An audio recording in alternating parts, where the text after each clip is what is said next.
नमस्कार, सुप्रभात विद्यार्थी मित्रांनो. मी प्राध्यापक मनोज कुमार सत्यभामाते संपतराव गायकवाड, संचालक गायकवाड कोचिंग क्लासेस, आष्टी तालुका परतूर, जिल्हा जालना. आजच्या तासिकेमध्ये तुम्हा सर्वांचं सहर्ष स्वागत करतो. आज मित्रांनो आपण वर्तुळ ही संकल्पना समजावून घेणार आहोत. स्पर्धा परीक्षेला बऱ्याचदा भूमितीमध्ये वर्तुळ या सेक्शनवरती एखादा दुसरा प्रश्न विचारलेला असतो. तर वर्तुळासंबंधी सर्व सूत्र व त्याची माहिती आपण केली आहे. वर्तुळाची जी गोलाकार परिक्षेत्राला बंदिस्त करणारी जी रेषा असते लाईन, तिला परिघ असं म्हणलं जातं. तिला म्हणलं जातं परिघ. इंग्रजीतून याला म्हणतात सर्कम्फरन्स.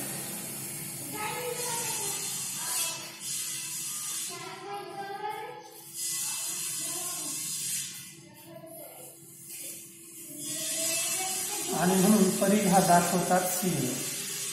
त्यानंतर मित्रांनो परिघाच्या संदर्भात जर आपण बघितलं तर मग परिघाच्या संदर्भामध्ये जे सूत्र येतं C बरोबर 2πr ते आपण पुढे पाहणार आहोत. परंतु बेसिक याची माहिती करून घेऊया. परिघापासून समान अंतरावर, परिघावरील कुठल्याही बिंदूपासून समान अंतरावर असलेल्या बिंदूला आपण वर्तुळाचा केंद्र असे म्हणतो. म्हणून ओला म्हटलं जातं वर्तुळाचा केंद्र.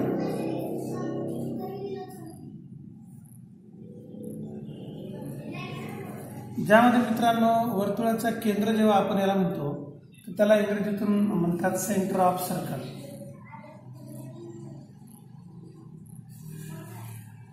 Centre of circle.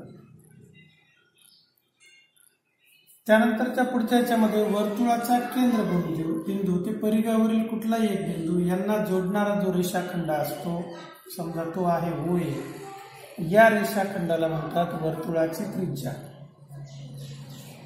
आणि त्रिज्या ही साधारणपणे इंग्रजीतून त्याला रेडियस असं म्हणतात. आणि म्हणून त्रिज्या ही साधारणपणे कॅपिटल R किंवा स्मॉल r ने दाखवल्या जाते. त्यानंतर वर्तुळ परिघावरील दोन बिंदूंना जोडणारा आणि वर्तुळाच्या केंद्रातून जाणाऱ्या रेषाखंडास वर्तुळाचा व्यास असे म्हणतात. आणि मग तो आता इथं मी आकृतीमध्ये काढतोय. अशा पद्धतीने समजा CD, तर CD हा आहे वर्तुळाचा व्यास.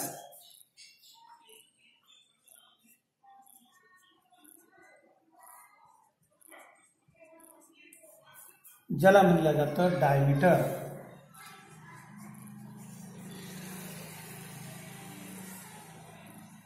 वर्तुळाचा व्यास. तर मित्रांनो ही झाली वर्तुळाची प्रारंभिक माहिती. आता याच्या संबंधी आपण जर निरीक्षण केलं सर्वात सुरुवातीला, त्रिज्येच्या दुप्पट काय असतो? व्यास असतो. पहिल्या याच्यामध्ये त्रिज्येच्या दुप्पट व्यास. व्यास हा दाखवला जातो डायमीटर, म्हणजे हा दाखवतात D. तर मग आपण या ठिकाणी वर्तुळ क्षेत्रफळासाठी कोणकोणते चिन्ह वापरणार आहोत? तर वर्तुळ क्षेत्रफळासाठी A, वर्तुळाच्या परिघासाठी C, क्षेत्रफळ C परिघासाठी, R त्रिज्येसाठी आणि D व्यासासाठी. तर अशा पद्धतीने आपण ही शॉर्टकट वापरतो, ती समजावून घ्या. तर या चारही यांचा परस्परांशी संबंध असतो आणि तो संबंध सूत्राच्या माध्यमातून आता आपण समजावून घेऊया. तर तो कशा प्रकारे ही सूत्र तयार होतात त्याचा आपण सविस्तर अभ्यास करूया. आणि हे झाल्यानंतर मग आपण अर्धवर्तुळासंबंधी त्याच्यावरती काही प्रश्न परीक्षेला, स्पर्धा परीक्षेला विचारले जातात, तर त्यासंबंधीही मी तुम्हाला मार्गदर्शन करणार आहे. दोस्तांनो, मित्रांनो, भावांनो, बहिणी आणि मैत्रिणी, ही सूत्र तुम्हाला समजून उमजून मुखपाठ असणं अत्यंत आवश्यक आहे. तर आणि तरच परीक्षेमध्ये याच्यावरती आलेला 1 किंवा 2 गुणांचा प्रश्न तुम्ही व्यवस्थितरित्या सोडवू शकाल. तर आता बघूया पहिलं सूत्र. क्रमांक 1चं पहिलं सूत्र आहे मित्रांनो, ते आहे, आपण घेऊया व्यासाचं. D बरोबर 2 गुणिले R. मग दुसरं सूत्र यापासून आपल्याला मिळतं R बरोबर D भागिले 2. त्रिज्या काढायची तर व्यासाला 2 ने भाग द्या. तिसरं सूत्र बघूया मित्रांनो, C म्हणजे परिघ. परिघ बरोबर 2 पाय R. जेव्हा आपण याला चौथ्या प्रकारे लिहू शकतो, 2R म्हणजे काय आहे, D आहे, ती किंमत इथं ठेवली तर C बरोबर किंमत मिळते पाय D. आता त्या पुढे जाऊन जेव्हा आपण 5व्या याच्यामध्ये वर्तुळाच्या सूत्राच्या संदर्भात विचार करतो तेव्हा वर्तुळाचं क्षेत्रफळ A बरोबर येतं पाय R चा वर्ग. पाय ही एक अपरिमेय संख्या असून ती वर्तुळ क्षेत्रफळामध्ये स्थिरांक म्हणून वापरला जाते, तर तो स्थिरांक समजावून घ्या. परीक्षेमध्ये तुम्ही त्या स्थिरांकाची किंमत 22/7 तुमच्या सोयीप्रमाणे किंवा प्रश्नात दिलेल्या असेल त्याप्रमाणे घेऊ शकता. तर ही किंमत जी आहे तर तुम्ही पायची किंमत 22/7 घ्या, प्रश्नात कसं दिलेलं असतं, किंवा और ही किंमत तुम्ही 3.14 अशी घेऊ शकता. जर प्रश्नात दिलेलं नसेल तर काहीच प्रॉब्लेम नाही, दोन्हीपैकी कोणती एक किंमत तुम्ही जी तुम्हाला गुणाकाराला आणि भागाकाराला सोपी जाईल ती तुम्ही घेऊन तुमचा प्रश्न सोडवू शकता. आता दुसरा विचार करत असताना या ठिकाणी मित्रांनो असा आहे की जी सुटेबल होईल किंमत, समजा तुम्हाला भागाकार करायचा आहे तर 7 ने भाग जात असेल तर 22/7 घ्या, 3.14 ने भाग जात असेल तर मग 3.14 घ्या. तर तसं काही बंधन नसतं. जर प्रश्नामध्ये दिलेलं असेल 22/7 घ्या तर मग मात्र 22/7च घ्यावी लागते, किंवा 3.14 दिलेलं असेल तर 3.14च घ्यावं लागतं. ही झाली साधारणपणे वर्तुळाची सरळ सरळ वर्ग 8वी पर्यंत विचारलेली सूत्रे. आता या सूत्रामध्ये स्पर्धा परीक्षेमध्ये तुम्हाला काय लक्षात ठेवायचं आहे ते अत्यंत महत्वाचं आहे. ही सूत्र तर आपल्याला वापरायची आहेत, परंतु या सूत्राचा वापर करून काही ट्रिक्स आपल्याला प्राप्त करायच्या आणि त्या आज मी तुम्हाला या ठिकाणी समजावून देणार आहे. सर्वप्रथम जे तर काही शाब्दिक उदाहरणं या पद्धतीने येऊ शकतात की वर्तुळाची सर्वोच्च जीवा. तर जीवा ही संकल्पना वर्तुळाच्या संदर्भात समजावून घेणं खूप जरुरीचं आहे. जीवा म्हणजे वर्तुळाची सर्वोच्च जीवा म्हणजे वर्तुळाचा व्यास असतो. तर तो आपण या आकृतीमध्ये बघूया या सूत्राने. तर जीवा समजावून घेऊ.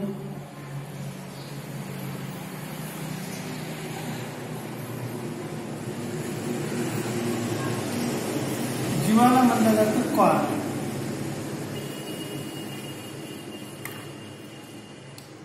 जीवाला म्हणलं जातं कॉर्ड.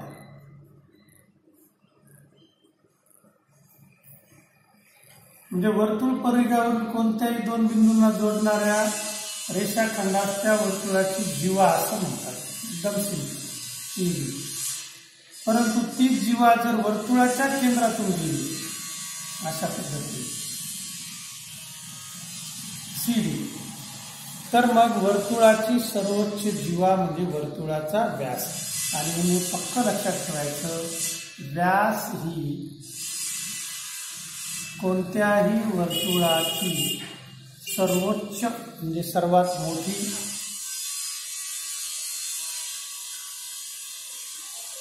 सर्वोच्च जीवा असते.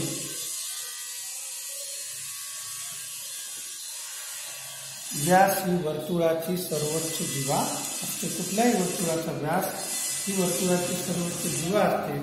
त्याच्यापेक्षा मोठी जीवा तुम्ही वर्तुळामध्ये काढू शकत नाही. त्याच्या इतक्या तुम्हाला कितीही काढता येते, परंतु त्याच्यापेक्षा मोठी जीवा तुम्हाला या ठिकाणी काढता येणार नाही.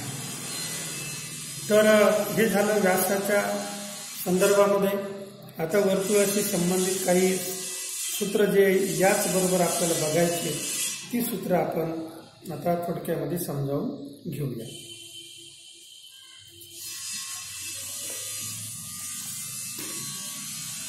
तर इकडचे पुसतोय. आता बघूया की समजा परीक्षेमध्ये तुम्हाला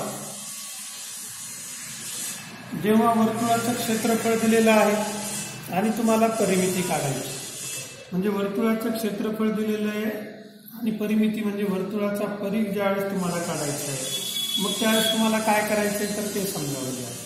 समजा तुम्हाला दिलेलं आहे क्षेत्रफळ क्रमांक 1 ला. प्रश्नामध्ये दिलेले वर्तुळाचं क्षेत्रफळ ए म्हणजे क्षेत्रफळ दिलेलं आहे.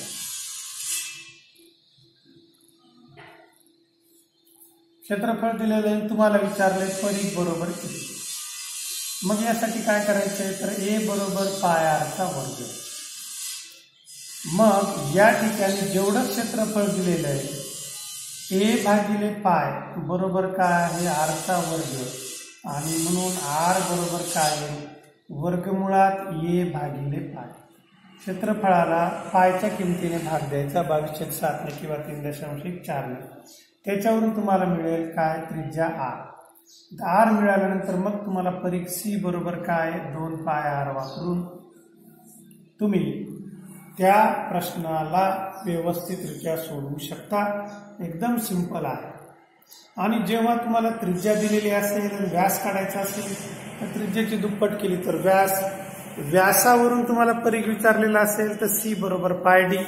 अशा पद्धतीने ही सूत्र इकडं तिकडं उलटफेर करून तुम्ही त्या संबंधी उत्तरं काढू शकता. आता हे झालं संपूर्ण वर्तुळाच्या संदर्भामध्ये.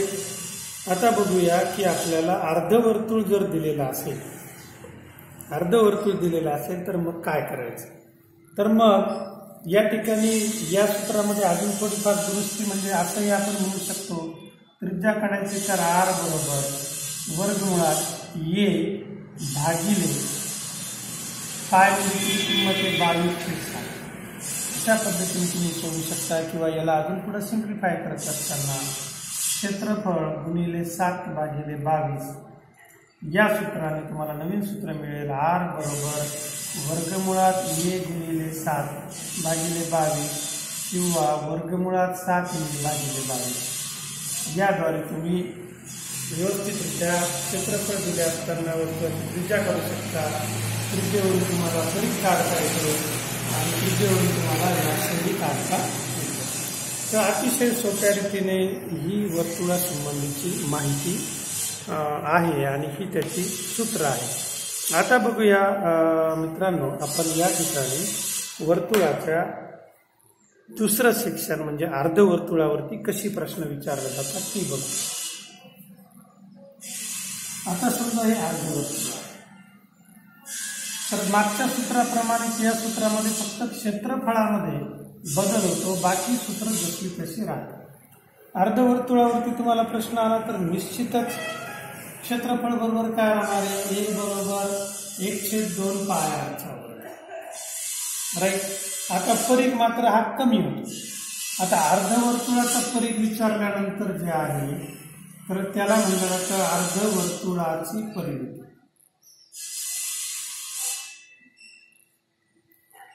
आता परिमितीच्या संदर्भात विचार करत असताना काय आहे तर अर्धपरिघ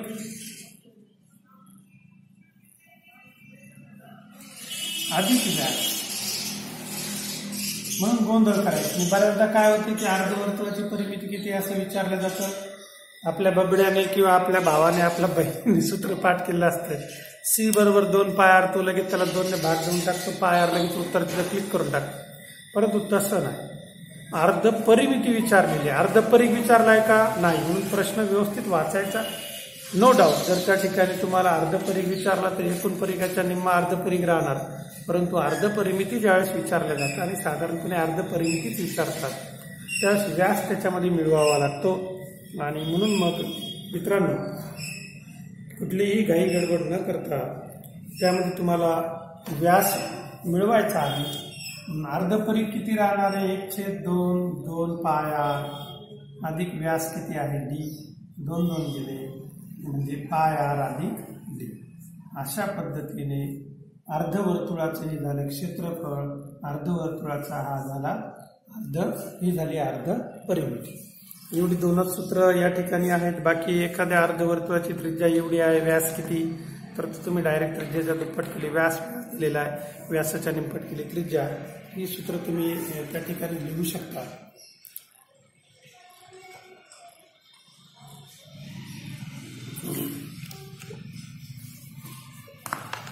तर वर्तुळासंबंधी अशी काही या ठिकाणी ही प्रश्न आहे आणि एवढे 3-4 सूत्र जर तुम्ही पाठ ठेवले तर त्या सूत्रावरून तुम्ही जे काही विचारलंय साधारणपणे व्यास, त्रिज्या, परिघ आणि क्षेत्रफळ या 4 मध्ये कुठल्याही 2 किमती दिलेल्या असतात किंवा एक किंमत दिलेली असली त्रिज्या, तर त्रिज्येवरून तुम्ही व्यास काढू शकता, व्यासावरून परिघ काढता येतो, त्रिज्येवरून परिघ काढता येतो, क्षेत्रफळ काढता येतं, क्षेत्रफळावरून त्रिज्या काढता येते, त्रिज्येवरून परिघ, परिघावरून व्यास. तर असे भरपूर म्हणजे इंटरम्युच्युअली 1-2 किमती दिल्यानंतर तुम्ही त्या इतर किमती काढू शकता. तर आता बघूया वर्तुळाच्या या क्षेत्रफळाच्या सूत्राच्या नंतर अजून वर्तुळाच्या संबंधी काय काय प्रश्न परीक्षेत विचारले जाऊ शकतात. तर पुढचं शिक्षण आहे वर्तुळाच्या कंसाचं क्षेत्रफळ आणि ते आता व्यवस्थित समजावून घ्या. वर्तुळ कंसाच्या संदर्भात जेव्हा आपण विचार करतो मित्रांनो, तर संपूर्ण वर्तुळ कंसाचे माप असतं 360 अंश, क्लॉकवाईज आणि अँटी क्लॉकवाईज सेन्सिंग. मग आता हे समजा वर्तुळ आहे,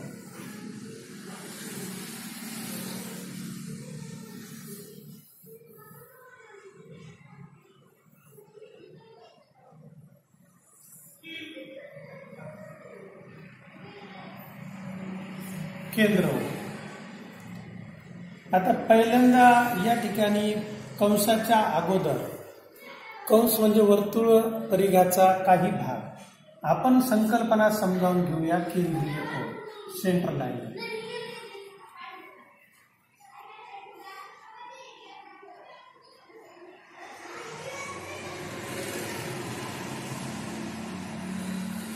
केंद्रीय कोन काय आहे?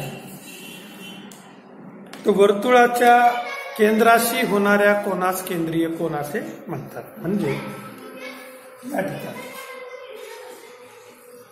ही समजा एक वर्तुळ पाकळी आहे, या ठिकाणचा कंस कोन आहे त्याला म्हणूया थीटा. इथं नाव आहे ए, इथं नाव आहे बी, इथं नाव देऊया एस. याला म्हणतात वर्तुळ कंस, वर्तुळ कंसाची लांबी. मग आता या संबंधित जर स्पर्धा परीक्षेमध्ये प्रश्न विचारला की वर्तुळ कंसाचे माप 60 अंश आहे तर केंद्रीय कोनाचे माप किती, तर इथं प्रमेय असं आहे, measurement of angle AOB, M म्हणजे measurement, is equal to measurement of arc म्हणजे माप कंस किती एएसबी. जेवढं कंसाचं माप असेल तेवढंच केंद्रीय कोनाचं माप असतं. म्हणजे केंद्रीय कोनाचं माप हे त्याने आंतरखंडित केलेल्या कंसाच्या मापा इतके असतं. अशा पद्धतीचं हे प्रमेय आहे. म्हणजे हा अभ्यासक्रम तुम्हाला वर्ग 8वी ते 10वीच्या दरम्यान आहे म्हणून आपण घेत आहोत. आता संपूर्ण वर्तुळ कंसाचं माप असतं, या संपूर्ण वर्तुळ कंसाचं माप जे आहे ते असतं 360 अंश. हे बघा, हे समजा केंद्र आहे, इथून सुरुवात केली वापस इथं आलो तर हे माप असतं 360. म्हणजे संपूर्ण वर्तुळ कंसाचं माप आहे 360. अर्धवर्तुळ कंसाचं माप, आता अर्धवर्तुळ कंस म्हणजे या पद्धतीने याचं माप असतं 180 अंश. राईट. आणि जेव्हा व्यासाने एखाद्या त्रिकोणाची बाजू म्हणजेच वर्तुळाचा व्यास असतो, वर्तुळाचा अशा पद्धतीने एखाद्या त्रिकोणाची बाजू जर वर्तुळाचा व्यास असेल आणि त्याचा शिरोबिंदू वर्तुळावर असेल तर 100% तो काय असतो, काटकोन असतो. याला म्हणतात व्यासाचा गुणधर्म किंवा व्यासाने आंतरलिखित केलेल्या कोनाचं माप हे नेहमी काटकोन असतं किंवा 90 अंश असतं. तर अशा पद्धतीने हे पक्क तुम्हाला लक्षात ठेवायचं आहे. अर्धवर्तुळ कंसामध्ये जरी म्हणजे आता इथं बघा हे खालचं वर्तुळ कट केलं तर तुम्हाला अर्धवर्तुळ कंस दिसेल किंवा अर्धवर्तुळामध्ये आंतरलिखित झालेल्या कुठल्याही त्रिकोणाचं माप हे किती असतं, 90 अंशच असतं. अशा पद्धतीची ही वर्तुळाच्या संबंधी सूत्र आहे. आता वर्तुळ कंसाची चर्चा सुरू झालेली आहे किंवा आपण करत आहोत. तर वर्ग 8वीला हे प्रकरण आहे, कारण पोलीस भरतीच्या परीक्षांमध्ये वर्ग 8वी पर्यंत गणित तुम्हाला सांगितलंय, 10वी पर्यंत गणित सांगितलंय आणि म्हणून या संकल्पना तुमच्या क्लिअर असणं अत्यंत जरुरीचं आहे. तर आता बघूया आपण पुढचं जे आहे कंसाच्या संबंधी ज्यावेळेस आपण विचार करतो तर नंतर हा जो भाग काढलेला आहे या भागाला म्हणला जातो वर्तुळ पाकळी.